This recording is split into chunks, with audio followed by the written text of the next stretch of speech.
and welcome to the Nature Codes podcast. I'm Amira Daly, an energy healer and mentor. I deliver inspirational tips and shares on how to welcome nature into your life to inspire transformation. I will share with you guidance, tips, and interviews to nurture that special bond between you, the universe, and nature.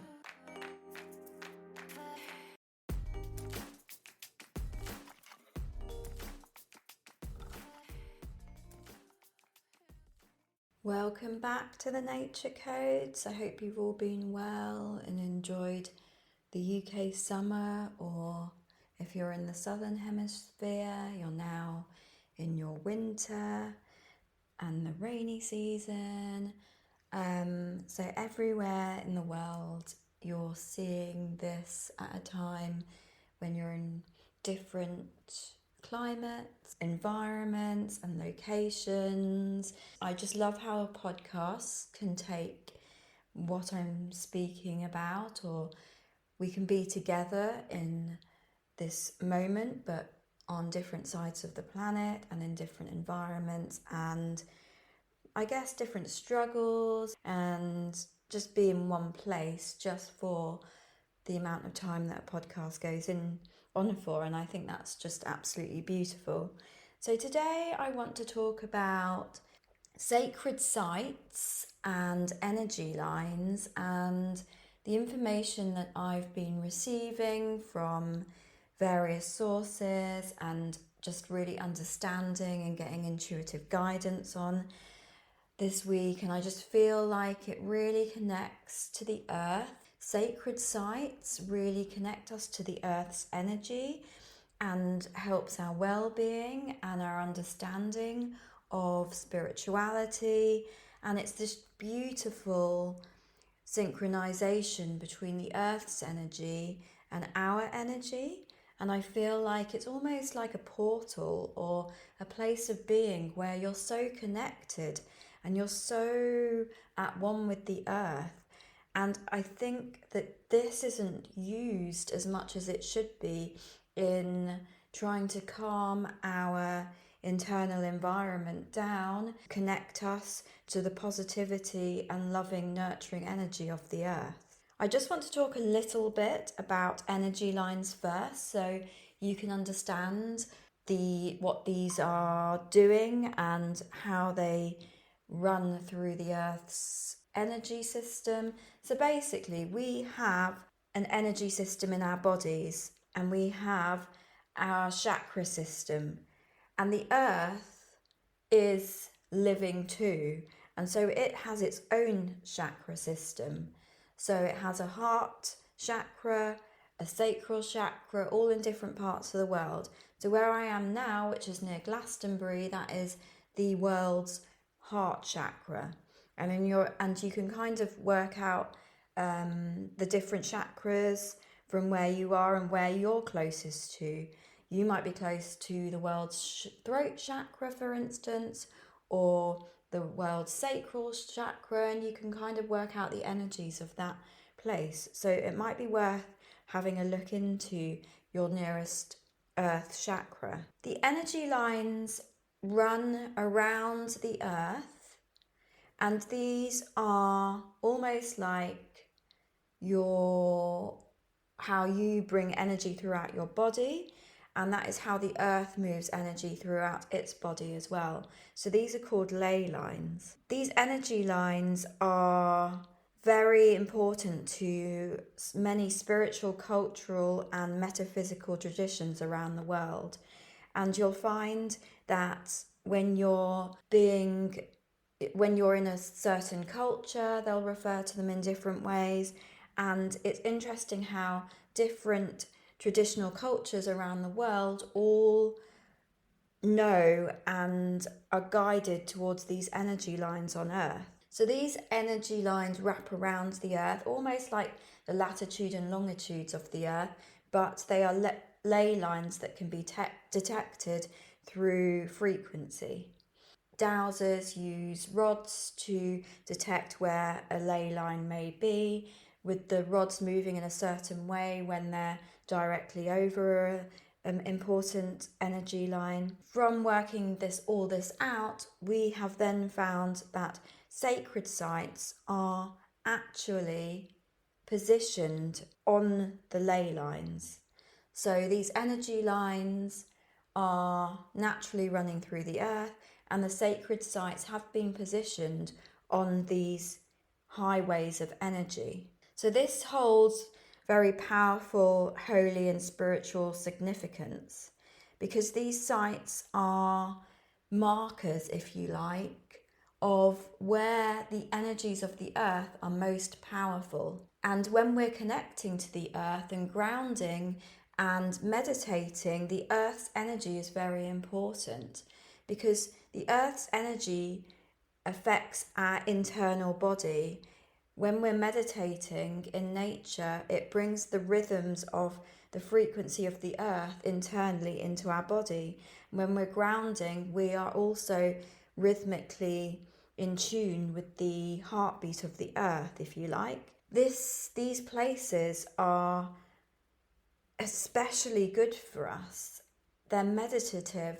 They're bringing the power of the earth into our bodies, shaping us, removing blocks, bringing energy back into our body.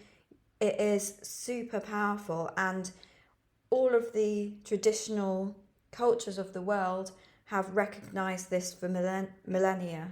Another interesting thing is that these sacred sites, so for instance, we'll take Stonehenge, which is the nearest to me at the moment. The stones are positioned in a way that enhances the earth's energy. The entrance to these sites, which interestingly, entrance translated is trance, so in trance.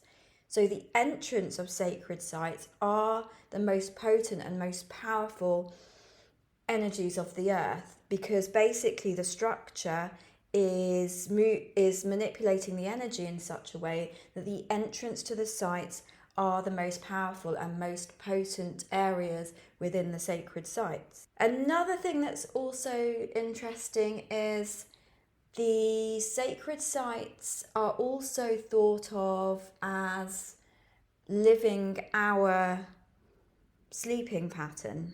So they rely on the sun and the ley lines as well to bring the energies. And interestingly, when they've studied the energetic frequencies and the power of the energy that's coming through, it is the lowest at night. So you could say, and that the analogy of the site is sleeping at night, and then it wakes up at dawn.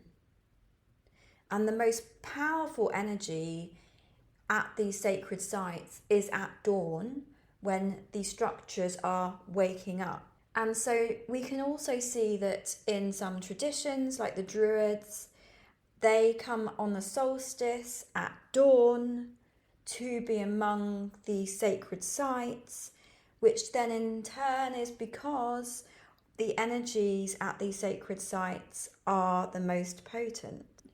I have also heard the theory that these sacred sites were built to also harness and improve the earth's energy lines. So it's almost like the earth benefits from these sacred sites as well. So it's not just for people, it's also that the earth is connected through these sites and the stones. And don't forget that these sites are made from quartz crystal. So again, we've got this like other layer of quartz crystal being involved in the construction of the sacred sites. So Stonehenge in particular, the larger outer stones of Stonehenge are called sarsens, and they are primarily composed of quartz, specifically sand-sized grains cemented together by an interlocking mosaic of quartz crystals. I live on the flight path at the moment, so sometimes you might hear some aeroplanes, which I absolutely love because I love watching them flying over. But so as you can see, like the monuments themselves are made partly of crystal. Another factor that is common and unifies sacred sites, important sacred sites of the world, is that they are aligned with celestial bodies. So, for instance, in Cairo, the pyramids are aligned to certain stars. The pyramids of Giza were aligned to, they say, Beta Ursa Minoris and Zeta Ursa Majoris. I hope I'm pronouncing those right. These were significantly associated with eternity, the afterlife, and were used to bring those kind of energies into the structure of the pyramid. There's also theories that propose the alignments were to do with Orion's belt, with the three pyramids mirroring the relative positions of the stars in that constellation. This isn't just happening in the pyramids of Giza. A lot of the other sacred sites, in fact, I would hesitate to guess all of them are in some way aligned to the celestial bodies in the sky, and using astrology to bring even more connection to the earth, more energy to the earth itself. They are also built on geological formations, so some aligned with caves, mountain tops, or other important geological formations within the area that they sit.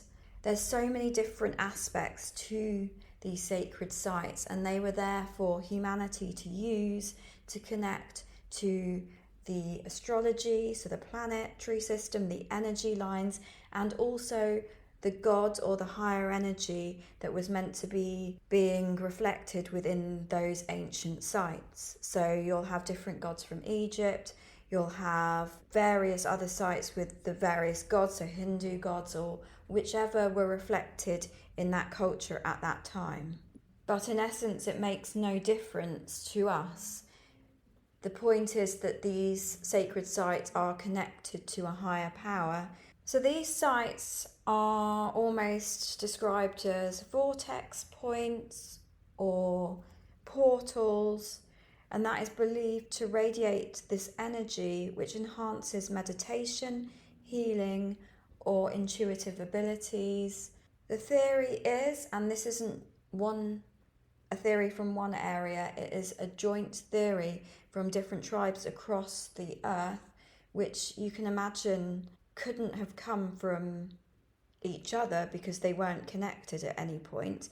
So it's interesting that they've all come to a similar conclusion, that these are very much healing sites and for use of humanity to connect us to the earth's energies and the universe's energies as a whole. So it's a point of pilgrimage. When you're wanting to connect to the earth's energies or the universal energies or God's energy, you will come to this point and you will sit and meditate and you will work with these energies, bringing manifestations into reality. And it's just a really powerful point to connect to the earth and universal energies, in whichever way you want for your specific issue or problem at that time. And so I'd like to say that these sacred sites are actually even more important for us to understand in this age, because where we're reaching this pivotal point of so much happening on our globe, where we've got a lot of dark forces, but also we're trying to improve peace and tranquility on our earth, that it's so helpful to understand that these sacred sites were put there for that specific reason. They're supposed to be shifting our consciousness in some way and helping us through these transitional periods. This is why people go on pilgrimage. They go on pilgrimage to connect to these sacred sites.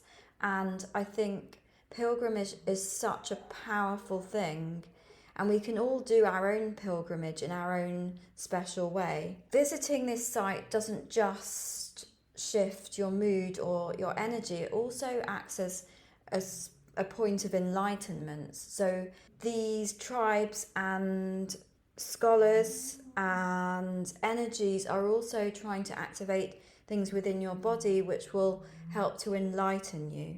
So enlightenment, spiritual enlightenment, the definition for that is a state of profound awakening where one realizes their true nature beyond the limitations of the ego and the material world. It's a shift in consciousness where one experiences a sense of interconnectedness with all things and a deep abiding peace. Can you see the parallels in that definition with what I've been speaking about in the energy lines and the planetary connections? What I'm trying to say is, do not underestimate the power of sacred sites and pilgrimage. And I think it might be something that we in the Western world have now lost, but something that we should be taking on board to connect us to the Earth's natural energy lines and the Earth's natural healing powers. So it might be worth exploring your nearest sacred site and visiting that, meditating, sitting on the ground and grounding yourself, standing in the entranceway, and just noticing how you feel. And noticing how, over the coming days after you've visited that site, how you feel and how different you are from before you visited to after. So I'm just going to leave it there because I also want to mention that I'm going to be taking a break from the podcast for a few weeks because my daughters are on their summer holidays and I don't think I'm going to be able to fit in a weekly podcast. But I will be back in September for more information and guidance on how we can connect ourselves to the natural world more and use the natural world for healing so that we can heal ourselves, but also the earth can heal itself too. Really looking forward to speaking with you again. Have a lovely summer holiday, everyone. Thank you so much for listening. I really hope you enjoyed this episode. If you did, please subscribe to the Nature Codes podcast so you never miss an episode. If you enjoy what I'm sharing, please rate and leave a review so that other nature lovers can find me too. And lastly, follow me on Instagram at The Nature Codes for more inspiring free content as well as access to all of my programs.